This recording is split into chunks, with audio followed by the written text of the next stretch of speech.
All right, everybody, this is 11.2.2.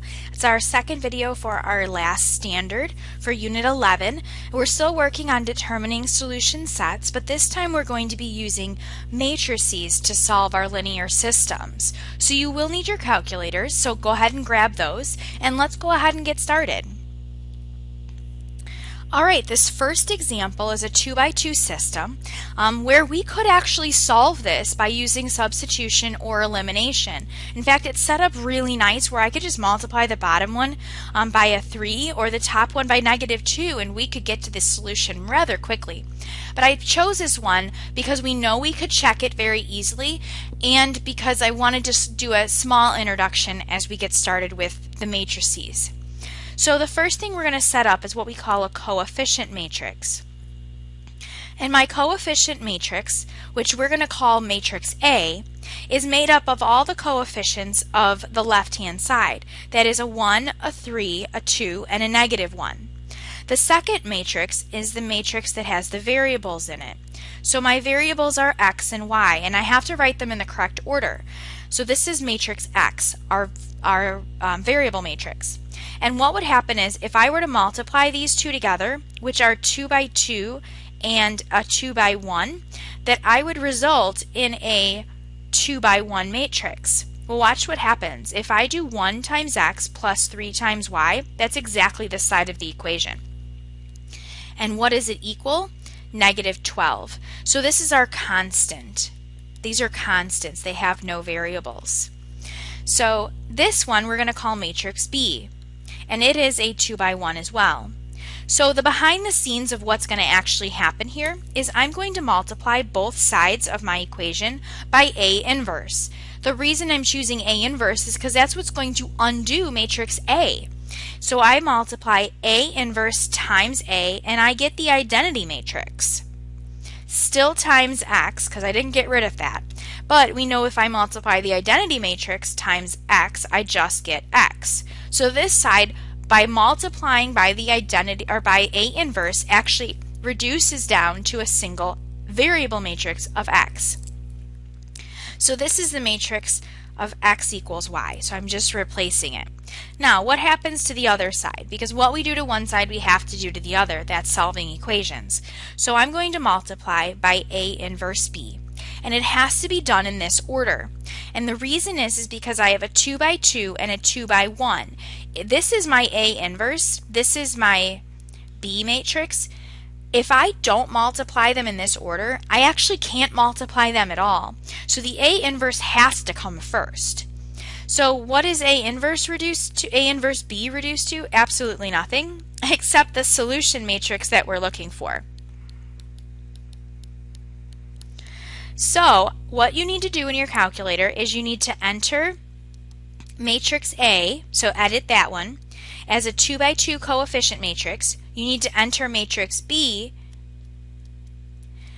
which is your constant matrix, and then on your home screen you need to type A inverse B and press enter and find out what that equals. So I will give you a moment to do that. Go ahead and pause the video, and when you're done, unpause and come back and we'll check together. Alright, so what I got was 3, -5. Is that right?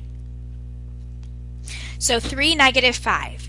Now that was solving a matrix equation, but the goal was to solve the system of equations. So we're going to write our answer as the ordered pair 3, -5. Alrighty, let's try a next example.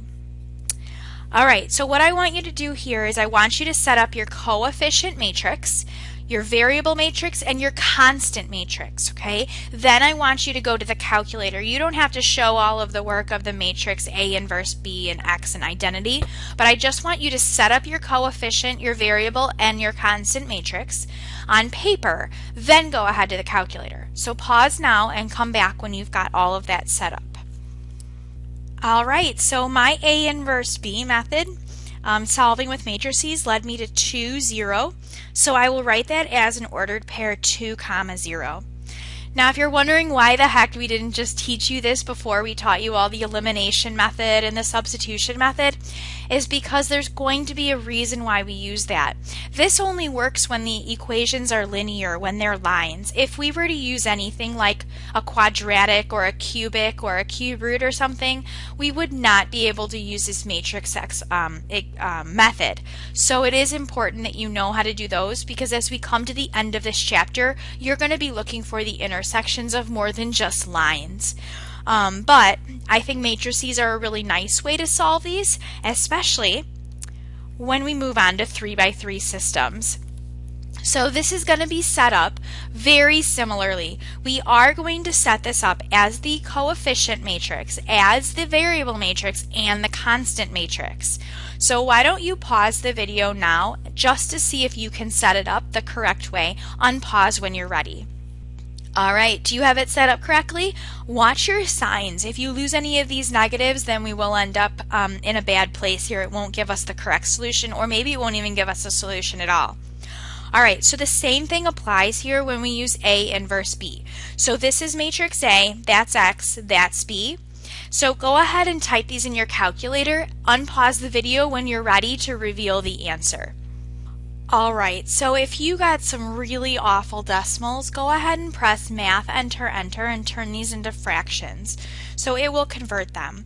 So these didn't turn out to be very lovely numbers. So I got my matrix in fraction form to be 91/47, -52/47, and 133/47. And that's as good as I can get. But remember, I'm not solving matrices here. I'm using matrices to solve the system. So my answer is 91/47, -52/47, 133/47. Write that as an ordered triple. All right, we've got one more to try. I'm going to go ahead and let you again try this and set this up on your own. So pause the video, write your equations, unpause it to double check before you go to the calculator though.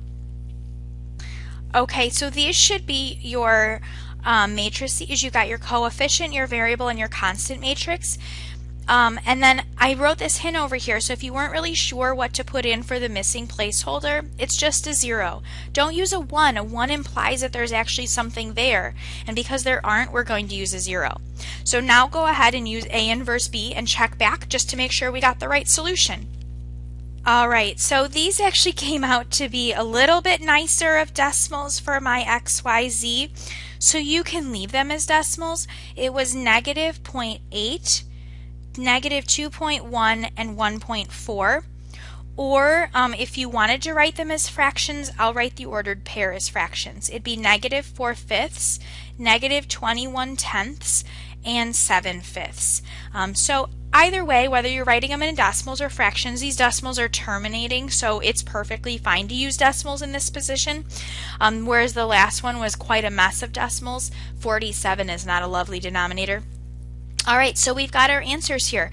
So write down any comments or questions that you have so we can address them when we're together in class. But this is the basis of what we're going to be using, and then we'll kind of beef it up as we move along. Great job, everybody.